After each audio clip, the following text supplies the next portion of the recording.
Thanks for joining us again. My name is Mark Moyer. You're in the Clubroom, brought to you by the Win Again Academy, and I am super excited to be hosting tonight's event. We've got two absolute experts in this space, and I'm excited to introduce them and bring them in to the room. And I want to make sure I click on the right buttons to do that. But so I'm going to start with Ira first. And Ira, I've gotten to know over the last couple of months, a fabulous guy, incredible wealth of knowledge in the M&A space and bringing in companies public.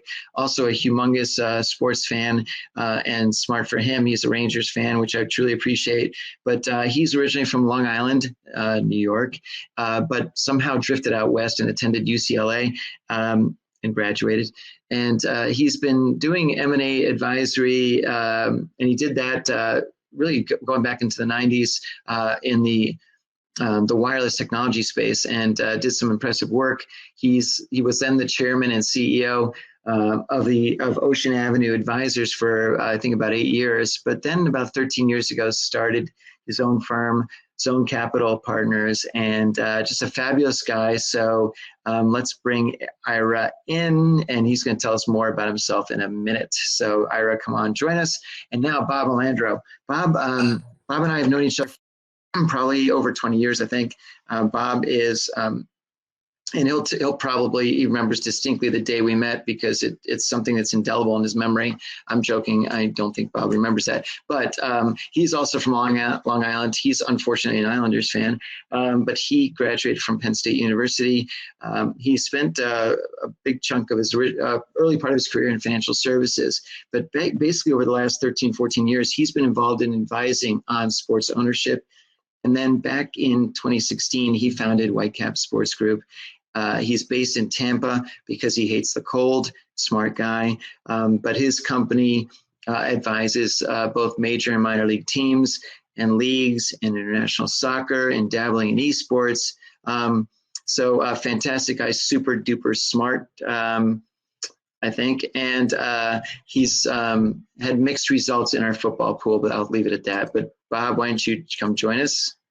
We've got a lot to talk about today, and I'm going to tee up a few questions for you guys in a minute or so. But obviously over the last, the pandemic brought the sports world to a screeching halt for quite a while, and then it's been sort of picking up in drips and drabs here and there. And now they're starting to let some fans back. The NFL let some fans back in some of the cities and so forth. But it's starting to gain momentum again. But what's really crushing it are SPACs and becoming a big part of the people's ability to be involved with team ownership in sports entities. And I think the biggest thing, though, is that I think people are just anxious to start putting their money back into something again.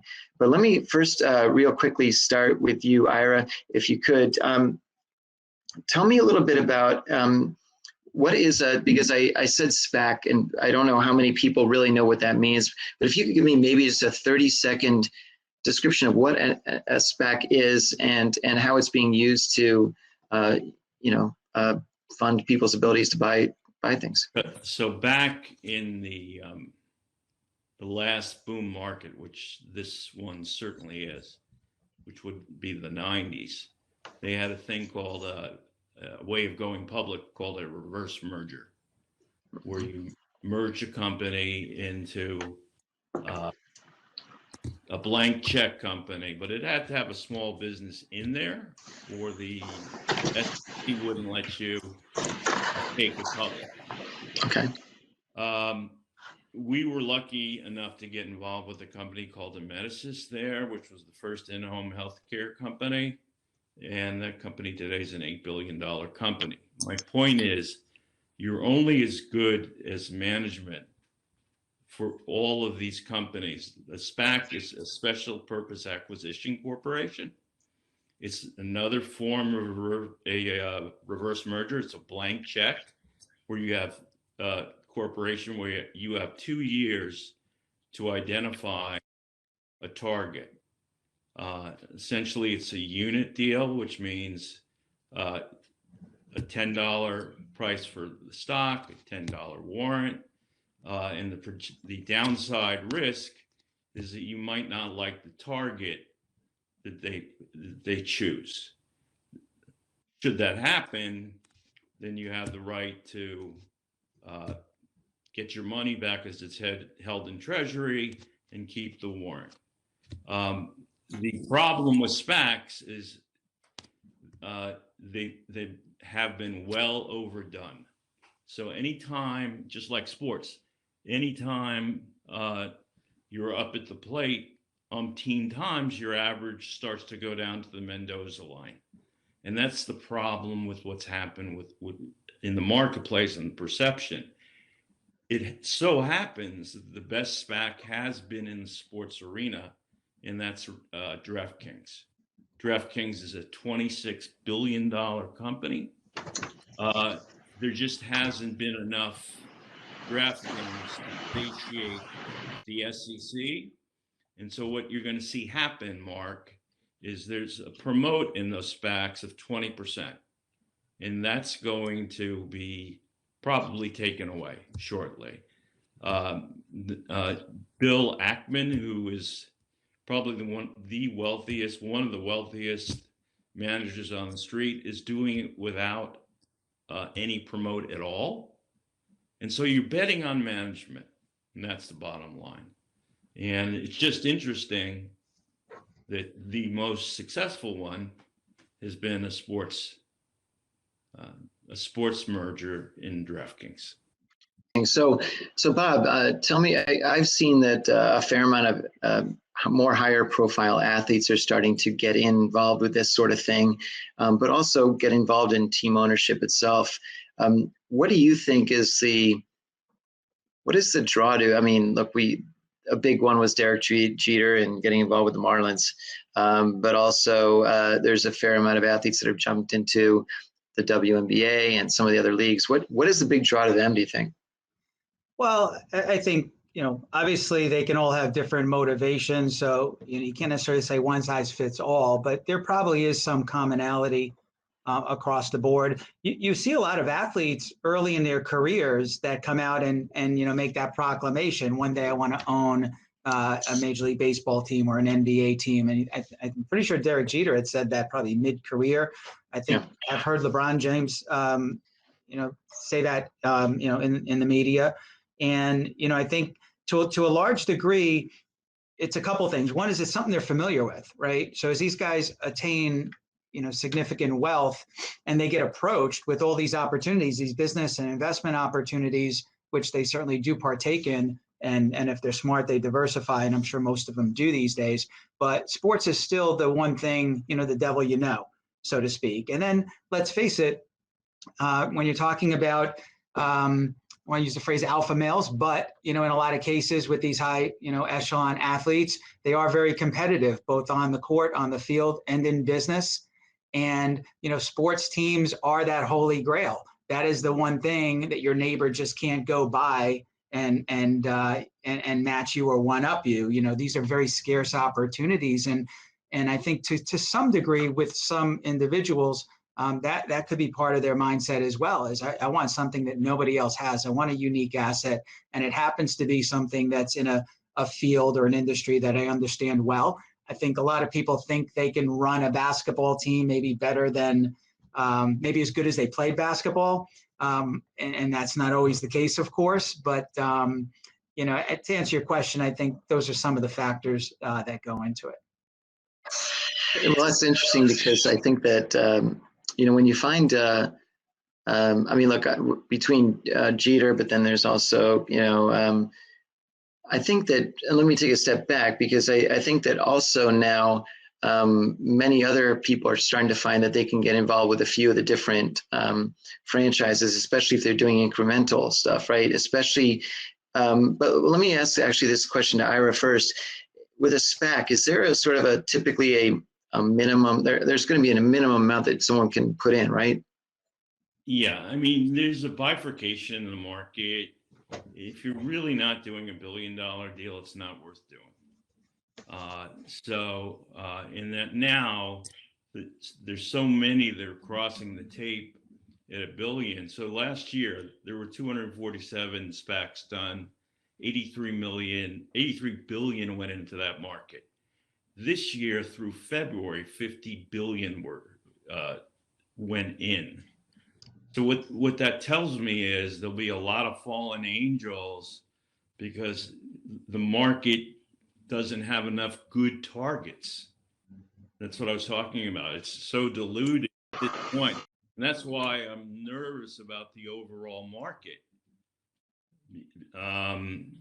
There's a saying that when they raid the house, they get the piano man too. Right. And that's what this market really feels like. But there's other places of value, I believe, in sports. And if you look at soccer, for example, it's a $348 billion market in Europe alone. Why can't we do that here? Right? All it takes is branding. If you looked at the show that we saw with Brandy Chastain, the last podcast you did, why can't there be a league there? It makes sense. Buy low, sell high. Well, that's not out there right now, and needs to be, and that's where I believe you can make a lot of money, not owning percentage of the Yankees, who are a $5 billion team. Well, I wouldn't mind having a percentage of the Yankees. I think I would be able to own about 1/1,000,000th of a percentage of that.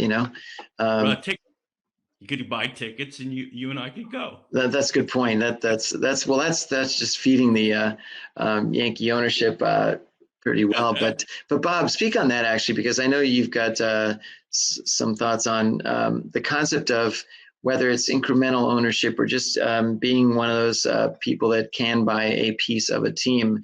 And I know that you're limited with some of the things you can or can't say, but give me a sense of, it seems to me, maybe I'll just say what I know and have heard, that when you're owning a piece of a major league franchise anyway, one of the big four, you're probably going to have a pretty good chance of getting your money back and quite a bit more historically. And then maybe with some of the minor league franchises too. But actually, I'm going to switch gears on my question a little bit because this just occurred to me. With minor league teams now, with what's happened in the last year or so, and Major League Baseball taking over, how does it work now? If I wanted a piece of a minor league team, is it fall under Major League ownership, or what, is it still? How's that work? It's still the same. Not the same in all aspects, but to your question, it is the same from an ownership standpoint. What Major League Baseball basically did is they absorbed what was called minor league baseball as far as the administration and the league office. So that is no longer in St. Petersburg. It's now in New York under the MLB umbrella. They truncated the number of teams from 160 down to approximately 120 for a variety of reasons, that would be a whole show in and of itself. But if you say I want to buy into quote unquote minor league baseball, that can mean one of two things: either affiliated ball, which is your MILB category. That's the same. Those teams are all privately owned, unless there's a couple of cases where they're owned by their major league affiliate, but mostly they're privately owned. So business as usual. Just as an owner could have sold a piece of that team in 2019, they can do the same thing today. And then the other side of minor league baseball, of course, is independent baseball, which has now grown because you got those 40 teams that are no longer affiliated, now mostly got absorbed into leagues like, the Frontier League, the American Association. And I see that as a big uptick for those leagues. Not as much for the affiliated teams. I think that, I shouldn't say it won't be for them, but I think it remains to be seen. We need to see a few transactions take place to see where valuations really ultimately will settle, because there's enough pros and cons in the new PDL agreement to make a case for it being better or worse. There are certain things that will work out better for these teams, and there's certain things that are certainly more restrictive. And somebody may see that as a significant negative. So we need to see how those things shake out over time. It's funny you should mention that, because I just thought of something. We saw the craziness that happened. I'll use the term craziness with the traders on Reddit and with this stuff with GameStop and everything else. What if we had them start throwing in the poor, the struggling minor league team in wherever it is, and see if they can all raise, a couple, whatever it is, some crazy amount of money to buy them. But is it possible that the actual cachet of ownership is greater than the actual value of the team? I mean, is that something that happens? Not necessarily. I mean, I'll tell you what it's not. And this is a misconception, and I hear it all the time when I speak to people who are looking at these opportunities, maybe for the first time. There is nobody is buying into these major league teams as a vanity investment or a trophy asset. It just doesn't happen. It may have happened at one point in time, but right now, the people who are investing in these teams, they're smart, they're well capitalized, they're very educated, they're sophisticated investors. They don't purposely make bad deals. They just simply don't. But Major League Sports ownership, even if it is that sliver, even if it's that 1% of a prominent baseball or NBA or NFL team, it fits very nicely into that alternative asset category. Historically, of course, we got to be careful in how we speak about investments, but historically, these teams have never depreciated, not even during COVID. They have not depreciated in value. So if you look at it as a buy and hold and you say, gee, I have that time horizon of 10, 20 plus years to hold on to this asset, I think there are people who will feel that's a fairly, predictable outcome associated with that. But you do give up a lot. You give up liquidity. You do give up income in most instances, not all. Some teams do distribute. But I think people, by and large, who do this, it's one of many different types of asset classes they invest in. Nobody puts their nest egg into a sports team. And if anybody ever asked me, I would tell them not to do it. I wouldn't even handle that transaction because it's not prudent. But there is merit, at least historically, in doing this, and that's why people do. That's great. They're putting it into esports. Excuse me? They're putting it into esports. Some are. Well, there was money hand over fist thrown in. Those stocks Yep. are doing really well. There's people that threw money into esports 2-3 years ago, hand over fist, and exactly. those valuations ballooned and didn't necessarily stay on that trajectory. That's a very it's a much more or a much less mature industry than major sports in the U.S. Correct. And it still has to find its way. I mean, esports has a very good long-term prognosis, but I think the people who just funneled billions of dollars in the early stages thought they were catching lightning in the bottle, and what they found is they did temporarily, and then it fell back, and now they're gonna, at the end of the day, they're gonna have to play the long game like everyone else. Yeah, I heard a follow up on that, and because I think that for the, let's say, the average non-esports person, which might be me to an extent, it almost seems like it's something that's out there that I just don't understand, sort of like calculus or something, And I often wonder, well, is it something that I need to learn a lot more, because it could be something that there's going to be some that are big hits and then there's others that are going to be clearly big misses? Or is it a category? I mean, do you see the category itself growing over time? And if so, or is it something that's going to be just too thinned out? I think it's growing, but I agree with Bob. It's when you get in that's important. You can't buy it, at the peak, but the VCs are able to come in to a DraftKings or a Roblox, which is a perfect game for parents because the children will just, the teenagers will just play for hours. That was a great company that went IPO, and it probably has very good long-term prospects. It's a $40 billion company now. Keep in mind, Activision and EA Sports together are $100 billion in economic value.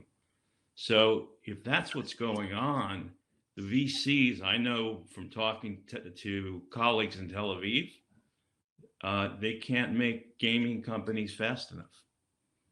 So it's all about, as Bob was saying, valuations. It's valuation driven. And you really have to study who's behind the company. who is managing these companies? Yeah. Assuming all things are equal, I'm betting on Bill Ackman to finish. But listen, but the thing is this, though, at the end of the day, though, you can throw out a bunch of games, but there's still a finite amount of eyeballs and time that a person can play that game, right? It's not suddenly that there's going to be, I don't know. I mean, Bob, you tell me, are you going to quit your job and start gaming a lot? I'm not sure. Maybe you will, but I don't think so. It's not meant for Bob. Yeah. It's all about earnings and future earnings, mark to market. And so if you really think that DraftKings in the next 10 years is going to be worth more than 27 billion, I do. Because you're getting more and more of a worldwide audience. I'm not saying it's a screaming, it's not my job to recommend, but you're getting more and more people that are coming into that universe. Same thing with Roblox, which is why I really like that situation. Go much further, just something to quickly point out. On the far right of your screen, you'll see it says Q&A, everybody. That's the spot that you can put in your question. And what I'm going to do today is there's also the ability for everybody to vote on those questions. So I'd love for you to take a look at the questions that are in there, but also if you'd like to add your own in there to ask either Ira or Bob. And everybody else can vote on those. And the top vote getter, I'll be able to invite into the Clubroom spot here you can ask them directly if you'd like. But anyway, please take a look at those questions and include your own. And in a few minutes, we're going to start asking those questions. Okay, anyway, next thing real quick is, what is and Bob, I know that a lot of your focus is domestic sports and leagues and teams and so forth, but do you have a sense of, is the money flow going towards the international? Is it staying here domestically? What seems to be at least coming from American investors, or are there international investors coming in and investing in our sports leagues and so forth?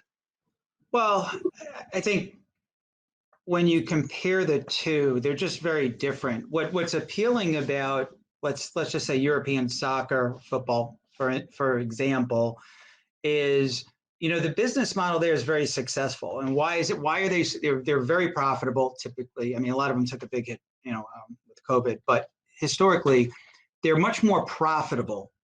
Okay, if you look at operating income, then you would typically see in a top tier American professional sports team. But why is that, right? So in European soccer, and this touches a little bit on what I was saying a couple minutes ago, they have a distinct advantage because it's the most popular sport in the land, right? And they have the best of breed. The best players in the world, the best soccer players in the world, okay, at least on the men's side, are playing in Europe. I mean, by and large, right? So they have the best product in the most popular sport in a particular region. And when I say a particular region, it's several across, it's many in the world, not just in Europe. And that allows them to do very well economically. So that's very appealing to U.S. investors, right? Because a lot of U.S. investors, when they look at American, Major League Baseball teams, NBA teams, they'll see what we talked about a few minutes ago. They'll see a team that has a really nice opportunity for appreciation long run, but they're nowhere near printing money. And they don't have typically, and we'll leave the NFL out of it because they kind of do print money, but the other sports do very well over the long run, but they don't typically, have that, year to year, type of capital success and operating performance that some of those EPL teams have. So to your question, a lot of American investors and overseas investors like those teams, for investment purposes, but they're not a slam dunk by any stretch. You see American investors that invested in some EPL teams that got their heads handed to them and were looking to get out almost as fast as they got in. So it's not an absolute certainty that you'll do well over there, but I think by and large, there's certain components of it that are very appealing to somebody who wants to invest in sports, and they contrast U.S. sports, which is very saturated, right? NBA is a great league, and they do a great job of globalization, but NBA is one of many sports that have to vie for our attention and our discretionary spending dollars. And the teams overseas largely don't have that issue. What's interesting, there's a $34 billion market, right, in Europe. The women's market from 2016 to 2018 outperformed the men's market. So why can't that happen here if it's branded well? Well, there's a lot that has to. The branding, of course, is important, but you have to understand also we don't have the best players here. In the United States, in the NBA, we have the best basketball players in the world. Oh, no question. Right. Same thing in baseball. Same thing in hockey. The best players play in the NHL. The best players in the world do not play in the MLS. Now, on the women's side, they have a much higher concentration of top talent on the NWSL. But if you're asking about MLS and USL and why are they not a little further ahead? Although MLS has made some good strides lately.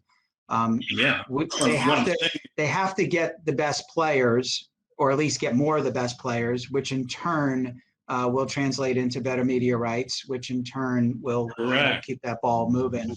Where I was going, Bob, is buy low, sell high, right? I mean, so saturated everywhere else we look. So you've got a huge market over here. Mathematically, to me, it makes sense that you could translate that. I just sat in on a panel on 5G this morning where the demographics in this country are changing such that there'll be more women having a chance to be an entrepreneur than a man. Okay, so if that's the case, it's going to translate someday into sports as well. And so if that sport that's doing so well over in Europe is branded, not in like any corporation, it can't happen in a year, but over a period of time, I think there's upside there. That's where I put my money. But it's happening. I mean, those things are happening. I put my money on women's soccer. Hey, look at the energy that was created, not in the last World Cup, which we missed, but the one before that, where we made it, where the U.S. pulled, they had a couple surprise victories. And I can't remember, they made it to the final, was it 8? Yeah, I think it was quarterfinals. Yeah, they made it to the later stages. And you couldn't walk. I mean, Mark, you would know this living in Manhattan, but you had people spilling out of every bar during those games. And you don't even see that with any other sport typically. And it was, that's a thing. And now what happens is 4 years later is we miss the World Cup, right? And then the enthusiasm doesn't have an opportunity to build further. So you got to work harder to get it back, to where it was, and then to keep it moving. But there's a ton of effort and strides being made there. I'm looking at it as an investment thesis. You have now more women that are coming in as entrepreneurs versus men. Okay, you have, by definition, then you're going to have more female talent. And so it doesn't have to be this year or next year. Yeah. I'm looking at when I look at a stock, I'm looking at that stock over what is it going to do over 10 years? Yeah. So if I can take a look at women's soccer over 10 years, all I'm saying is seems to be an opportunity. Yeah. Well, the women's game and the men's game are just, I was referring more to the men's game. I mean, the women's game here in the US is, I mean, it's a rise. Maybe not economically and maybe not in media rights, but if you talk about visibility in fan interest and talent level, it arrived here a long time ago. Now it's a matter of converting that. Yeah. I was referring more to the men's game. I got you, but the odds of that, I believe, are high if you throw enough marketing dollars at it. You had it with women's tennis, right? That started crest. Yep. And I think you have that kind of upside in soccer. Just throwing that out there. So I'm gonna start by asking some of the questions that are not towards the top, so that way you still have a chance to vote if you want or add in your own questions. That'd be great to see them, everybody. But one of Bill's questions was, is European football clubs, are the values in the lower ranked countries like Belgium or Denmark, are they good values today? What's your sense of that? Either of you. I don't know. I'll take a swing at it. I mean, it's just like, would I take a better chance on buying Microsoft over the next 5 years versus, a country that's not going to be competitive, or a stock that's not going to be competitive? I'd rather take slow growth where I'm comfortable in that situation. Yeah, I mean, I would piggyback a little bit on that in a different way, and my thesis would end up being the same. There'll be values there, there'll be relative values there, but there's a lot of risk in some of these second, third tier, whether it be nations or leagues, because you don't have the access you do to a lot of, you don't have access to necessarily to or the regulations around the financial reporting. There's a lot of things that go on, kind of behind the scenes that can impact the day-to-day performance or profitability that are not necessarily transparent or regulated, which they are in the more prominent leagues and certainly here in the U.S. You don't have control over what's going on economically in a country. And that's a big one too. That's what he's saying. He's right. Yep. He's right. Well, and I think it's also just it's the equivalent of, do you consider putting your money on a single A team with the potential knowledge that the vast amount of upside may not be there as it might be with a Premier League team, over the course of time. But that was a great question, Bill. Appreciate that. Matt Wolf wants to ask, has all this money that's gone into sports, has it watered them down? Meaning, it's always been a business, but now it just seems like the stakes are so high when you've got these incredible, $5 billion valuations and more on a lot of the major league teams, whether depending on the sport. I mean, look, the Cowboys are aren't they? Are they number one? Yeah, 5.5 billion. Yeah, and the stakes are huge, but it seems like sometimes it doesn't translate on the field. But maybe that doesn't matter, especially with the brand of the Cowboys, right? Yeah, it doesn't matter. Or the New York Rangers, or the top. Or the Toronto Maple Leafs. They're I said Rangers. I said Rangers just to poke Mark. Yeah. Well, look at the thing behind him. Put the bodies in seats. That's the unfortunate. Here's the other thing, Mark. There's a common sentiment out there is like these teams are appreciated so much. Like, is there more runway? If the Yankees are worth $5 billion, is there any scenario where they're going to be worth 10 times that amount? 20 years from now? And the answer is yes, in my opinion. I mean, there's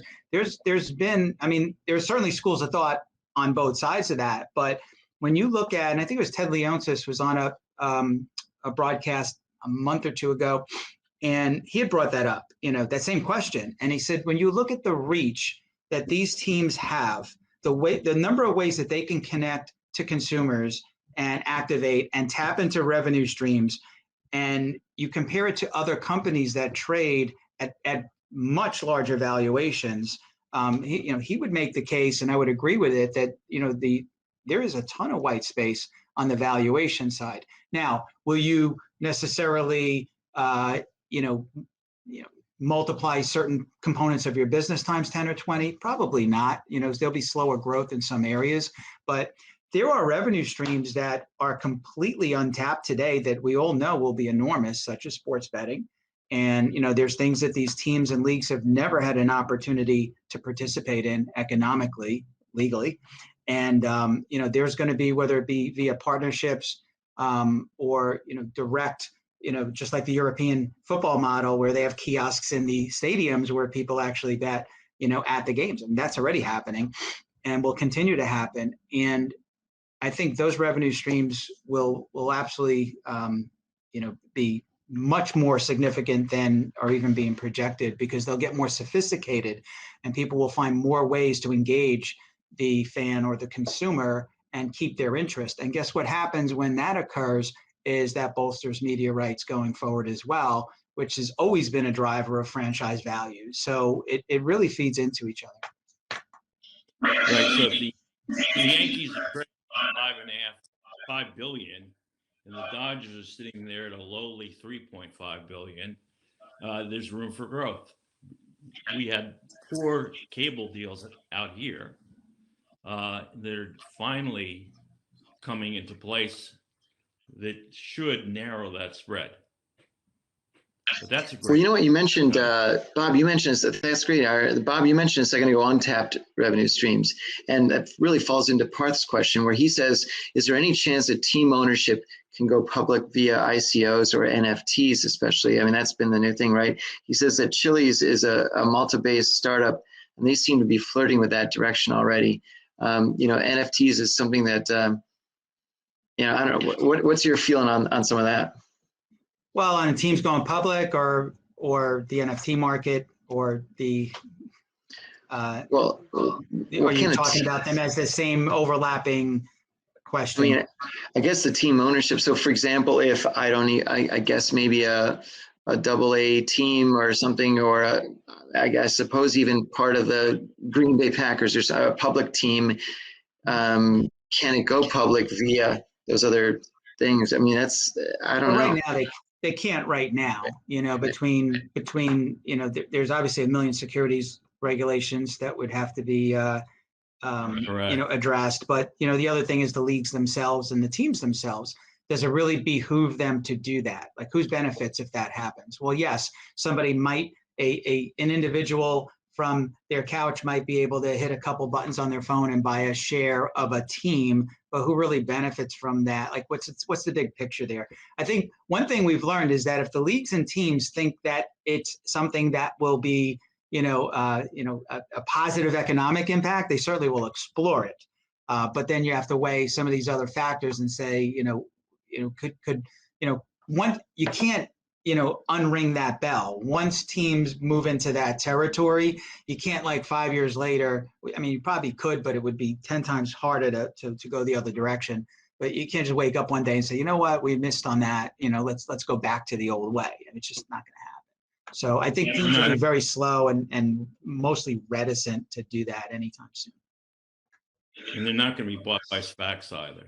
Correct. So. Right. That's interesting. So great question, Parth. Appreciate that one. Andrea was curious about this. And, I know that the NWSL's been around, women's soccer's been around for a while. Men's soccer, Major League Soccer has been around for 25 years, 26 years. And Andrew's question is, well, which one is more profitable? Now, obviously, Major League Soccer, the numbers are higher, but does that mean profits are higher? Yeah, well, the short answer is none. Yeah, right. Exactly. Soccer is still finding its way, for profitability's sake, but there's reasons for that. And it's not just because, it's not a popular sport or they can't figure out how to run a business. It's not really that. Soccer, and to Ira's point earlier, one of the reasons MLS teams are not necessarily profitable is they are spending a lot of money on infrastructure and developing homegrown talent where they never did that before. And even in soccer's heyday in the U.S. was the old NASL back in the New York Cosmo days in 1978 or whenever that was, late 70s. I mean, those are all foreign players, right? Those are all big name players that filled, 70,000 seat Giant Stadium. But that's not the model anymore. The model is towards smaller stadiums, downtown, younger demographics, and younger talent, younger homegrown talent. So teams are investing very heavily in that, and that is almost purposely causing them to operate in the red. But at the same time, the team values are growing so exponentially that it's more of an investment than a loss in that regard. But to the real question, which is NWSL or MLS more profitable? I would say, across the board, MLS, because they have certain teams that really crush it. In MLS, you take like Atlanta, you take Seattle. There's a handful of teams in that league that absolutely kill it, and so that would definitely make them more profitable. So great. What I'm going to do now is bring in Akif. He's the big winner, so I'm going to bring him into. If you could just come in when you come in, if you could ask your question directly, and we can go from there. That'd be great. So Akif, come in and join us. It's a great question, by the way. So he's going to come in and ask that to both of you. The big winner today. Let's see if he can jump in. Gotta raise his hand. Yeah, no, there we go. All right, here he is. There he is. Hey guys. How are you? So I'm curious about something that, and I've talked to Bob in the past, so I kind of curious about the perspective. So there's all this money that's been going into tech. We run a venture fund for sports and entertainment, so it's mostly tech. Okay. So one of the things we noticed is, there's been a big crossover, right? So sports athletes investing in tech and sports team owners and so forth. So, but then the flip side is that we see a lot of people in tech investing in sports.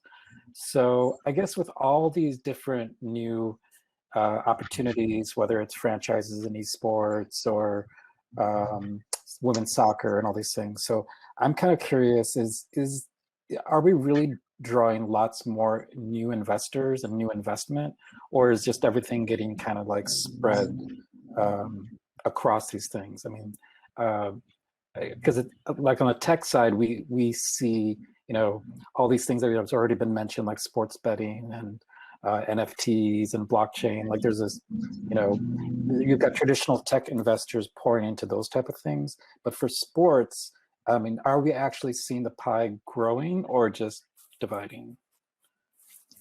Well, I'll take a swing at that first. I think it's certain. Well, there is some cross pollination, of course. That's going to happen.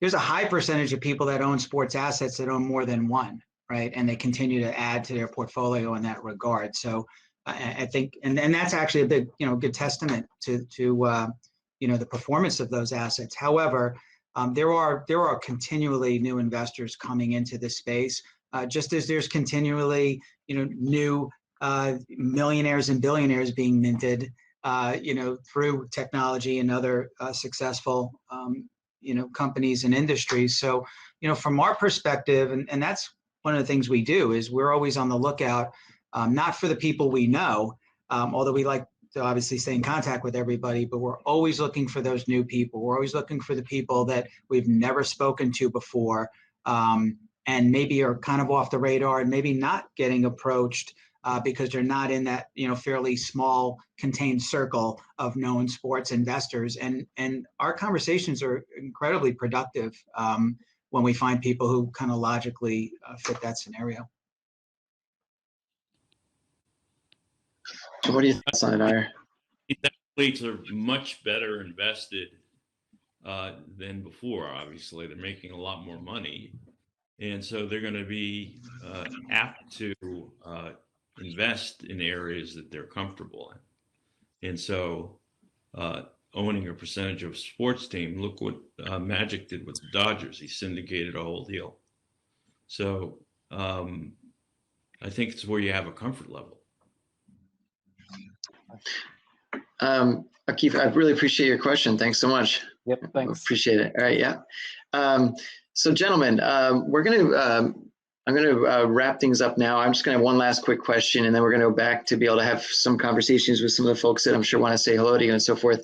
But the question I have is this. I mean, I think in just the last few years, there's been so much that has really evolved in the sports landscape. Again, whether it's some of this brand new stuff with NFTs and Top Shot with NBA, the advent of gambling in sports, on top of even some athletes being paid in Bitcoin. So there's all kinds of new things that are happening. It's no longer just going to a baseball game, buying some peanuts and sitting in your chair. There's so much more to it now. But just my question to each of you is, over the next 5 years, 10 years, where do what kind of transformation do you see? I know that's a big question, but somebody that I know pretty well feels that there's going to be actually a loss in physical attendance because more people are going to be streaming and watching and this and that and so forth. I still think that there's tremendous value in seeing something live, but that's because I'm older. And I think that some of the younger set are just as happy watching it on a screen. But tell me a little bit, Ira, we'll start with you. Tell me a little bit about your thoughts of the next few years in the sports landscape. Well, a lot of it has to do with a new IPO coming out which is Coinbase, which is going to revolutionize a lot of things 3 or 4 years down the road. But I agree with you. I think that what you're hearing right now is Visa will do this down the line. Chase, JP Morgan Chase will, use Bitcoin or cyber, will use crypto down the line. So all we know is, as Bob said, it's not happening now, but that looks to be the future, right? You're already seeing art being sold through that methodology. So you have to keep an open mind to things changing. That being said, I know I prefer seeing something live, but this is a different generation that's coming up. Yeah. So, and they're all streaming, and that creates, that's why Disney is doing so well. Disney's outperforming Netflix. Why is that? Because they've got a great streaming service. So you just have to keep an open mind. I never thought that a Coinbase could do what they're about to do, but he could end up being the richest man in the world from that offering. So we'll see. Yeah. Just, you have to keep an open mind. Yeah, Mark, I'll just chime in on that. To your question about live sports, yes, absolutely attendance. Everyone knows there's going to be less attendance, which is why they build smaller stadiums, right? MLS is not building 50, 60 1,000 seat stadiums. They're building 20,000 seat stadiums. Major League Baseball, no longer 50, 60,000 seat stadiums. They're building them much smaller. Every time there's a new stadium built, it's typically smaller than the one it's replacing. However, that's really what that means. Really, is that there's going to be they're going to be less reliant on ticket revenue. Okay, because this revenue in general has become more sophisticated, and revenue streams are more sophisticated. So, that ticket revenue used to be such a big part of the pie, so to speak, and it no longer is. But that's not necessarily a bad sign. You'll still get live sports still has very much of a future, and I think what the key will be to get people to make the effort to go get in a car or train or however you get there, buy a ticket, sit in the stands, and repeat on the way home, is the experience while you're there. And that has evolved exponentially in the last 10, 20 years. So to your point, you buy a ticket, sit there, eat peanuts, watch the game, and go home. Nothing wrong with that. That's a lot of people have great memories of doing that. But these teams are now spending a lot of time trying to figure out, if you poll, or they have polled people who skew younger demographically, and they'll tell you that what they value the most is the experiences, okay, much more than some of the other more tangible items. So teams are trying to figure out, what do we do to make sure that experience is memorable enough for you to keep repeating. Okay, so I think it's more about that, not just selling a ticket, letting you go into the stadium arena and then leave when you're ready. It's about, how do we engage you, keep your interest, obviously access your wallet a little bit while you're there. And I think that's just the new model, and that's just there's no question about it.